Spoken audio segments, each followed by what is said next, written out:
Chip, why are there so many Bibles and which one is right? Man, I don't know. Well, that's what we're going to talk about today on Modern Mind Ancient Book. Thanks for being here with us. My name's Roger. I'll be your host. Today we've got Chip with us. Chip, welcome again. Howdy, howdy.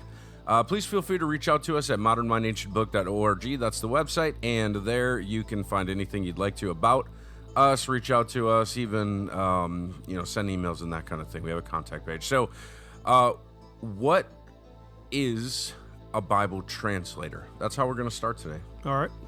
Well, this will be news to me. Well, translators are not rewriting scripture.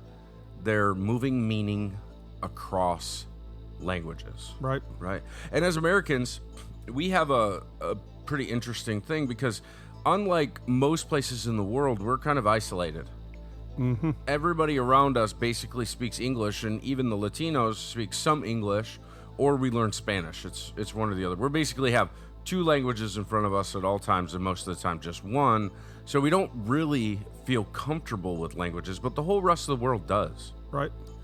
I think if we could change our minds, which most of the world has and does, we could pretty much settle into the fact that we're already masters of communication. We just have to change our minds about, basically words. Right. We have to put different words in different places. So the original texts, they're written in Hebrew, Aramaic, and Greek. Right. That's the basic gist of it, okay? So the original Hebrew is like the Old Testament, essentially, the whole thing. Also Aramaic, because you have Daniel and Ezra because of the captivity. Right. Israel, when they were taken into captivity to Assyria and later Persia, Aramaic became the dominant language of the people who were taken out of the land. When they came back into Israel with Nehemiah and whatnot, they still carried some Aramaic with them because it was the administrative language of the world, essentially. Right. Now, when the Romans moved into town, well, really the Greeks first. Yeah. Right, with Antioch or Daniel. What am I thinking? Well, it was Alexander the Great. Alexander brought Hellenism. Yep. Yep. So when he came into town, he brought the Greek language as the administrative language of basically the world. Right. When the Romans came in, they didn't really change that, even though they had their own kind of form in Latin and whatnot, right? Yep. So, but the Greek, Koine Greek, is what the Septuagint, so the Old Testament was translated into it for, the Antiochus and for these folks. Right. So let's talk about the Septuagint really quickly. My limited understanding is you had all these Jewish communities that were dispersed, the diaspora. Even they were all over the Eastern Mediterranean, and they are literally living in Greek-speaking communities, and they want to worship in their own language, which is Greek. So they translate. Am I right about that? That they translated some of the Hebrew scriptures, most of them, as a matter of fact, the Torah, for example, into Greek so that the local Jewish communities could read it? The entire, what we call the Old Testament, was translated into Greek. Okay. And yes, kind of partially for Jewish Greek speakers, but it was actually requested by the ruling class. Okay. And, it was heavily resisted. It was not a desired change. Right. So the prevailing idea was that Israel had to protect its identity, and the religious folks of the day, they didn't want Greek speaking folks to corrupt the scripture. Understood. Right. Okay. Right. So, it's actually seen as a curse to have the Old Testament in Greek. Interesting. But it's not, because God always intended for the whole world to have his word. Where all denominations and religious versions that use these texts go wrong is to try to hide it from the world. God's not hidden from anybody. So it's wonderful to have these documents. And to be fair, there is some understanding of why. The Old Testament documents are, they're documents of the aristocracy. Right. Of the kingship. They were held in high honor, and they weren't given to everybody. When they were written, they were held in the official libraries. Right. Well, they would almost have to be because, can you imagine how expensive it was to produce a written document? during this era. Yeah, we definitely take advantage. Yeah. We don't understand how truly blessed we are to have all of this information in front of us, which is the reason why we're doing this today. This is kind of a pop-up. Right. We didn't plan on doing this, but you're here with me. You said you didn't understand translations, and it dawned on me, while I may not need that. No, I definitely am going to benefit from this. Yeah, and obviously the audience is going to benefit from it. So here's what translators do. They're not inventing meaning. They're choosing how best to carry it as they change the language. Right. Right? So I feel like there's not a lot of cognitive understanding. There's not a lot of thought put into what it is we're reading, and I feel like people argue about the wrong things, which is one of the driving forces for me to take on this endeavor and produce. We're going to do a 2-part series on this. This will be awesome. Yeah. So the source text, meaning the original languages on which we are using to translate from, is going to be the Septuagint, which means it's the 70 scholars or whatever, right? Right. And it's the Greek Old Testament that Jesus used. Right. That's the interesting thing. Yeah. Most of the quotes in the New Testament are not from the Hebrew text; they're from the Greek text of the Old Testament. In what we call the New Testament, the Brit Chadashah, the New Covenant, there's just thousands of Greek manuscripts. Yeah, like 5,800 or something. Yeah, it's a lot. And early Latin translations, i.e. the Vulgate. Right. The Latin Vulgate, okay? And then, so basically it's like this. There's no like single original copy. What they're called is extant copies. We don't have anything from, let's say, first century Israel. Right. Right, because these things, they degrade, they go away. But does that mean that we should question it? Not really. Because there's so many copies. Right, and it's pretty consistent from, wasn't it the Dead Sea Scrolls? I know you might be talking about that later. But yeah, we will. So the Dead Sea Scrolls had Isaiah in it. Right. And, before that, Isaiah was seen as obviously a forgery. Right. Until we got the Dead Sea Scrolls. Very interesting. Yeah, because the copies were much later. So here's the thing. Translations begin with gathering the best available text. This is all done in honesty. Right. This is all done based on the scientific method.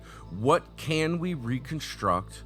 What can we assume? And then how can we prove it? Right. Right. So people like to accuse religious folks of not believing in science or whatever, but the whole system is based on the scientific method. You create a hypothesis, you test it, and then that proves and turns into a theory, right? So the theory is that these texts are very, very good because we have tested them. Right. Translators actually do things on a regular basis. There is a science to what translators are doing that's broken into real tasks, okay? So they practice textual comparison. They're comparing manuscript variants. Wait a minute. Are you saying that there are differences in the manuscripts? I haven't seen the manuscripts, but I've picked up on a couple of different different translations of I should say different Bibles that I've looked at. Stuff that's in like brackets. It's minor stuff. It's minor stuff. And like I found something in Hosea, for example, that this was in both Bibles were in English. They're both reputable. They both had a 180-degree different take. No, this is not salvation stuff. It's minor. Well, it might also be a translation philosophy difference. Right. Okay. So let's stick with the manuscript variants at this point. So the question is if you go through, let's say, 2,500 manuscripts, and you find 2 variants that are consistent or 3 variants that are consistent, then the question is what reading is most likely original, okay? Because if there's like out of 2,500 or 5,800 manuscripts, if you find one that has a different definite article, that's just a mistake. Right. Right? Because they were copied by hand. Right. Now, if there was an addition, let's say like in the Gospel of Mark, that talks about they'll handle snakes, right? That's an addition. So, but it was something that was carried on, and it was based on Paul's journey, right? Paul was bit by a snake, and he shook it off, and then the people thought that he was a god, and Right. it just kind of opened doors for evangelism among the people.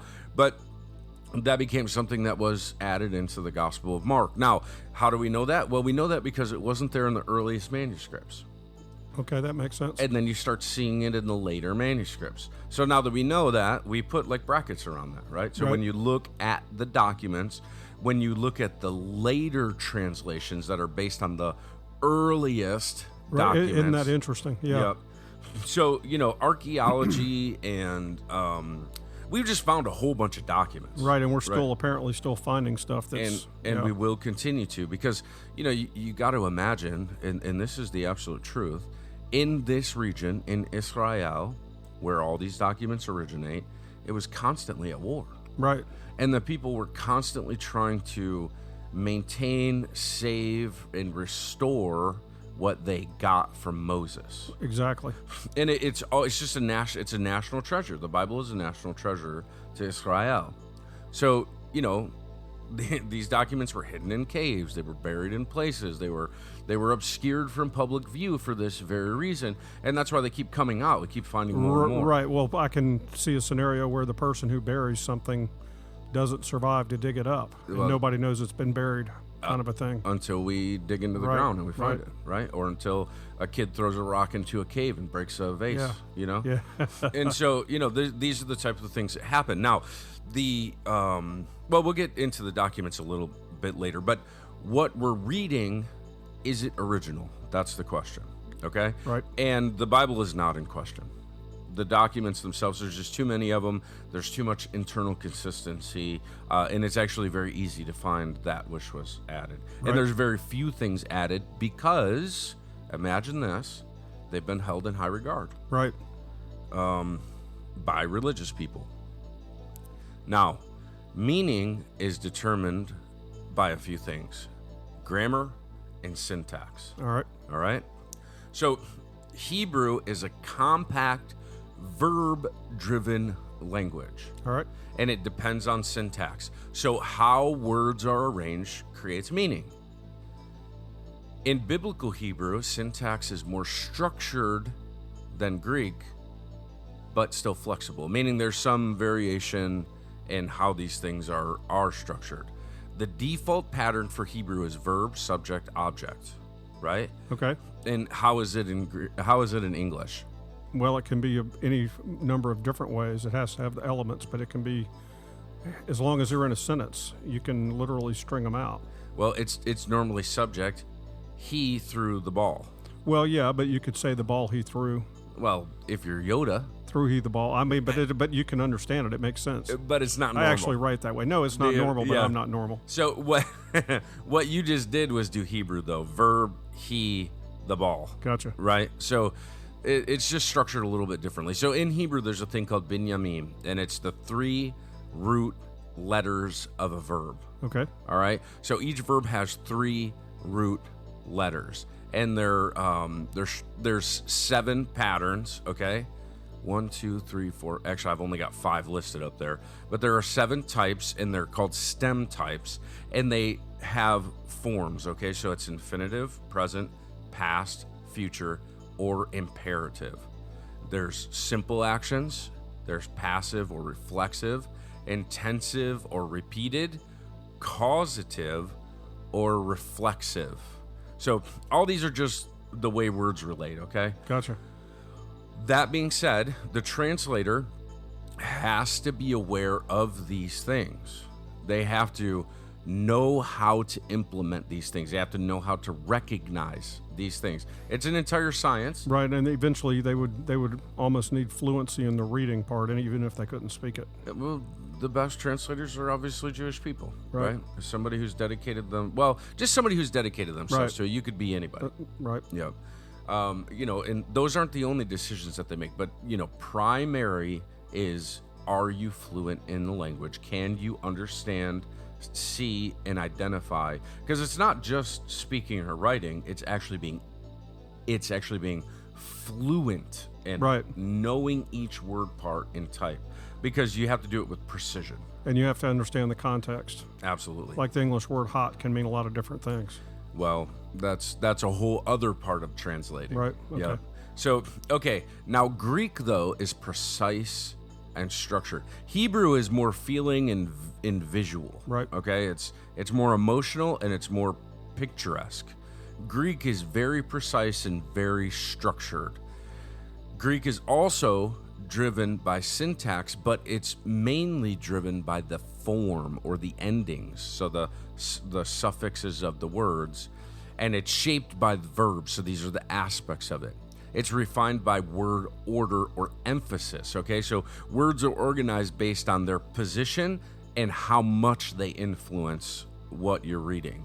So, but it's all within context. Now, Greek depends heavily on context, whereas Hebrew is a little more structured than that. Gotcha.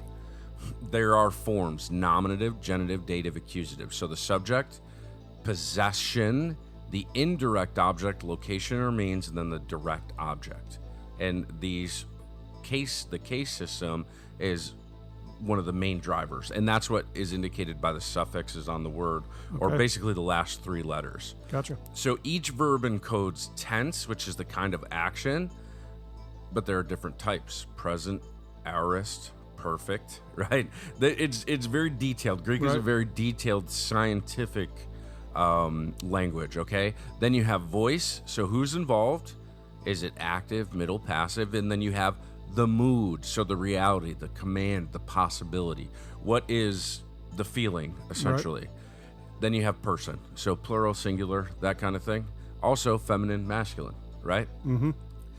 A lot of times, though, because of how complex Greek is, and because the suffixes can be repeated but have a different case, right? It can look like one case but be another case.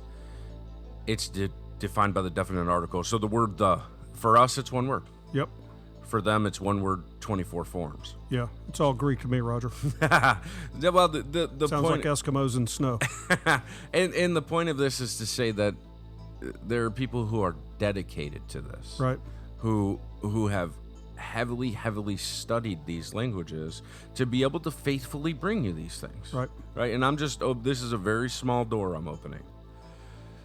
English word meaning is subject, verb, object. Greek meaning is word endings and forms. All right. There's no like way of doing it, because the words are moved to give emphasis.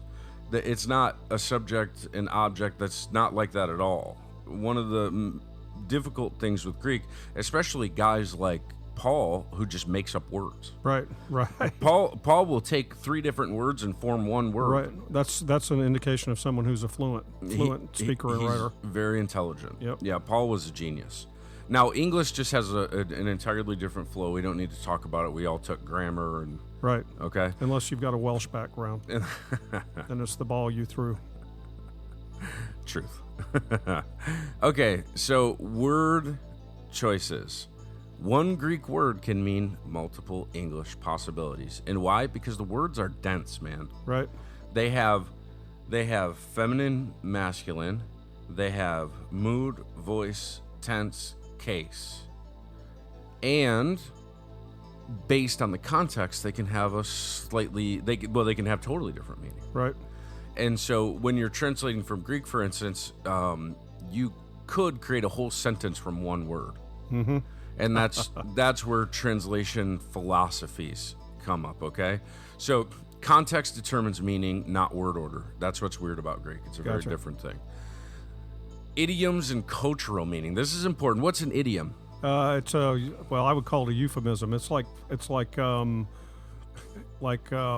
up your boots, or pull yourself up by your bootstraps. It'd be something whatever, that right? you would understand in the current culture of the expression. Yeah, or that dude's sus or whatever. Yeah. Just the modern stuff. Don't speak the Gen Z stuff. I don't know what it is either. So it's sick, man. Sorry, guys. Okay, so gird up your loins. What is that? Yeah, that's like get ready for battle. Yeah. Well, as a Fergus, right? My Scottish background, I kind of get it, right? Right. You're gonna just tighten those things up down there and get to business, right? Yeah. You got to tie up your kilt, kind of thing. Yeah. And so, this is something set in the ancient world. These people wore kind of long flowing robes, right? And if you were going to go to battle, you would take your robe, you would bring it up to your waist. Right. You would tie it around your waist and through your legs to make sure your junk isn't flopping all around, right? And so, that's what it's saying. It's like collect your private areas and get ready. Mm-hmm. And this is actually said to Job. Yeah, when he meets God. Yeah. He's like, hey man, put on your battle attire. Yeah. We're about to talk. Yeah, we're about to duke it out. Yep. So now the translator has to decide. Do you translate it literally? And this is how it would sound. Tie up your balls. Right. Yeah. And that's not what we want to understand, right? It's like, or do you communicate the meaning? And the meaning is this: prepare yourself for war. Right. Okay. So idioms. The guesswork of translating. There is some guesswork, okay? But it's not random guessing. Right. Bible translators do all of these things. I said all this stuff that probably nobody understands prior to this to point to the fact that it is a complicated, information-driven, scientific approach to translate from one language to another language. Right. But it does require feeling, right? Because human beings, when we speak, we have intent inside of us. Right. One of the major things that we use to determine meaning in the Bible is a thing called hermeneutics. Okay. Do you know what that means? I'm not exactly sure. Hermeneutics is the science of determining what did the original author mean to the intended audience. Okay. So hermeneutics says it has nothing to do with Chip Jones or anybody listening to this. Gotcha. It has to do with what John the Elder meant to his audience in Ephesus or the Asia Minor churches, and how then did they understand it. The Bible translations are multidisciplinary. Right, and that's the other thing I've noticed. They're collaborative too. They have to be. Yeah, it's not just one guy making a decision. You have textual critics, translators, historiographers, archaeologists. All of these things inform a worldview because you have to reconstruct the ancient worldview. Right. Which is what some of the prior translations absolutely failed to do. And that's why they're lesser translations. I can think of how hard it'd be to have an old English Bible that came from the Latin, which came from the Roman era, right? Yeah. Where lots of redefinitions happen. Right. And so, it's just important to note that it's a disciplined judgment, not speculation, okay? So what about words that appear only once? And Paul is just absolutely... This is what he does. The guy creates words out of nowhere. Right. So Paul, when I read Paul's Greek, what I see is a dude who's just an absolute genius. Right. He's the kind of guy that totally thought outside the box. And that's why for me, Paul isn't speaking contrary to Jesus when he says, it's justified by faith and whatever. When Jesus says, if you keep the law, you'll be greatest. It's because Paul, as a lawyer, bridging two worlds between the Hebrew mind and the Greek mind, the modern mind and the ancient mind. Right. He was arguing as the sages of the first century argue. Ask two Jews, get three opinions, right? Right. It's because it's positional understanding, right? It's propositional understanding. It's who are you talking to? How do you help lead them to the understanding that you need them to have? And sometimes you just meet them where they are. Right. And so, Paul's just a great lawyer. He's adjudicating. Right. But he uses words one time. There is no other place in the history of Greek where that word has ever been spoken. Right. So what do you do with that? Well, you use the context, right? And so you have to be really skilled to deal with Paul's stuff. So some phrases seem unclear outside of the context. You just have to use the context to understand it. Now, ancient cultures assumed shared knowledge. Right. Yeah. So I've noticed that when we're looking at some of the Gospels, especially Luke, where he's assuming it's obvious that the person who he's reporting to or writing to is, they would know who this other person is without him having to really explain. And they assume the entire New Covenant, the entire New Testament assumes that you know the Old Testament by heart. Right. Okay. I mean, look, it's a fact. I'm sorry for the people out there who have been taught that the Old Testament, right? We put this category around it that it just doesn't matter. It's old. You're totally wrong. Anytime you hear somebody in the New Testament talk about the Scriptures, what are they talking about? Because they weren't quoting from the New Testament. It didn't exist. So, look, for me, and this is how I'd really prefer that people see this, the entire New Covenant is just a commentary on the Old Testament. Right. Okay? So, there we are. Now, in the Bible, they're going to assume, all of these texts are going to assume that you understand the words that they're writing in the context of all that you should know. Now, the question is what is all that you should know? Right. For us, that's something that we're seeking to answer. That's why Modern Mind Ancient Book exists. We're trying to bridge the gap of knowledge, the knowledge deficit, by saying, whoa, hold on. Jesus is in all that too. Right. Let's go back and find him. We're going back to move forward. We're finding a love for the law, the prophets, and the writings. That's the point of this entire work.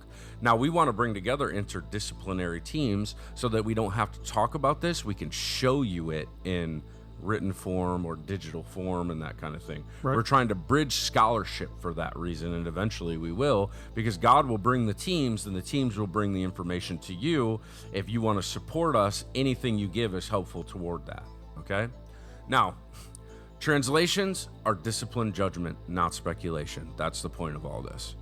Now, Jesus is the reason. Right, Chip? Yeah, well, Jesus, and God's hand is in all of this. That's why we're doing this. That's a fact. So the reason why we do all this is because Jesus was the creator, and the creator came to the earth in the form of a man. Now, that doesn't pigeonhole him. He is the immanent version of the transcendent. Right. It's one. It's not two. It's one. He's the same angel of the Lord. He's the same God-man that we saw all throughout the Old Testament. He is the beginning, and he's restoring us to Eden, and he's in the entire Old Testament, and he is the greatest and the greater covenant. He's the one who fulfills every covenant, and he's the one who makes the Mosaic covenant so good. Yep. Because he came to earth, he taught you, he showed you what God actually looks like in heaven by living on earth. And that is wonderful. There is no other religion on the face of this earth that has our Jesus. That's right. The King of heaven, the King of heaven and earth came to take away sin and death. He undid the fall. Yep. You got to go read Genesis to understand what I'm saying. But that's why we do what we do. That being said, Jesus taught from the Septuagint. He taught from the Greek texts. Truth is preserved across languages. There is no harm in reading this in Hindi or Mandarin, right, or any other language, French, right? There's no harm in this. Hebrew is not the only language. Greek actually is the more important. Koine Greek is actually the more important biblical language, especially for Christians, right? But here's what's really real. Hebrew and Greek together make for a vibrant text. Right. And it's really nice to have both. Can you do it? Yes, you can. Because of translation tools, all right? You can have a cursory knowledge of both of those and use the tools that are in front of us to make sure that, for instance, maybe an AI program you have to check it, right? You have to have enough knowledge to make sure that it's faithfully translating and make a few changes and tweaks, and then you can actually translate, right? And we have the halot, right? This we have depositories of word meanings and how they're used and where they're used. There's tons of information in front of us, And we can use this to become better administrators and stewards of God's way so that we don't have to rely on somebody to teach us, because God himself can teach us by the knowledge that we put in ourselves. Right. That's kind of like writing it on your heart. Writing it on your heart. It's almost like that's in the Bible. You think? God's message survives transmission. Do not be afraid that the meaning is lost. It is not. The original voice is present, okay? It's not about the letters. It's about God's voice speaking into you, and it's available in any language because God is transcendent. He's bigger than languages. He's the one who broke our languages. Right. He can definitely fix them for the individuals whom he's calling. If the Bible is translated, it doesn't destroy the truth, because Jesus wouldn't have trusted the Greek scriptures. Okay? Right. Fair. The primary takeaway for this is you do not need perfect wording to know truth. The truth is bigger than truth. Right. Okay? Yep. You need faithful transmission, and you have to be an active reader. You could read, for instance, if you wanted to, every translation and not learn Greek or Hebrew at all, but just read 30 different Bibles. Right. Okay? Now, this is what you want to do. Choose a readable Bible, something that is easy for you to read. You want to stay consistent. You want to read every day, guys. This is meditation literature. If you don't store it inside of you, God can't change your heart. Yeah, it's really interesting. That's one of the things 2 days ago, after 10 months, every day in the Bible, I finished the NIV, every word. Congratulations. And it really makes what was fascinating to me as a new reader, let's put it that way. The fascinating thing for me is it all comes. It's hard to explain how it all starts to make sense when you get from the beginning to the end, and you look back. You're like, okay, that made sense. Now I want to go read it again, or read a different translation. Yeah, it's pretty cool. And it really is amazing how it works. Have you gotten tired of it yet? No, I'm actually. I'm at the phase now where I'm beginning to memorize scripture so I can use it in my own walk against the things that are, that I'm struggling with, because it's all the answers are right there. I'm 20 years in, and I spent probably 10 years just in Genesis 1 to 12, and I'm still not tired of it. Oh, don't tell me that. I'm still at Genesis 2. Yeah, Genesis is the keystone. Yes. Without Genesis. Well, actually, Job to me is. Yeah, well, Job might be the entire human journey, but to me, what's the point if there's no Genesis? Okay, that's fair. Because Genesis describes... Well, look, I'm not saying I've escaped. I can't escape Genesis. No. But now that I have Genesis, Job is just... Yes, you nailed it. Yeah. It's the entire human journey. Yep. That's what it is. Because God. It's the entire human journey, the wise human journey. There's another path that goes under the shade of a different tree. Well, it's Job's friends. Yeah. Yeah. Okay, so what are you going to do, reader? This is your call to action, okay? Be an active reader. Meditate on the Word. Talk about it in your home and in the way. Apply it to your work. Think about it all the time. Have it on the frontals of your forehead, all right? We want you to be Bible readers. We want you to be Bible meditators. And you can start with multiple translations if you want to. But you just need to read it to get the stories first. This is the trick for me, okay? And I promise you this works. Don't try to understand it. Just read the stories. Yep. If you try to understand it, you're going to get bogged down in the weeds. You're going to find out you can't. And you know why you can't? Because you don't have the whole story yet. Right. You need the whole story. Then you can go back to move forward. That is excellent advice. It's so important. Yep. And one day we're going to produce a chronological Bible with just the appropriate amount of notes. Okay? And that will greatly help. Because the Greek, the modern mind, what we do is we like linear things. We like things that have basic understanding in a 1, 2, 3, 4, 5 step process. Right. These Bibles that we currently have, they're not built like that. But that's okay. We're going to fix that. So now you can go deeper. After that, you can use the Net Bible for translation notes. You can use trusted commentaries like the New American Commentary sets. They are expensive. I'm sorry. You can be, this is the thing. I want you to be like the Bereans. Go and test everything in the scriptures. Chapter and verse. That's how you build your life. Chapter and verse. That's who I want you to be. We are Modern Mind Ancient Book. Thank you for joining us. Please feel free to reach out to us. modernmindancientbook.org. Walk the way. And subscribe for more. Chip, thank you for being here. Hey, it's been a pleasure. God bless y'all. Yeah, God bless you all. We hope you found this valuable. And please feel free to reach out. We would love to hear from you. We would love to hear your stories as you progress and grow. Thank you. Bye-bye.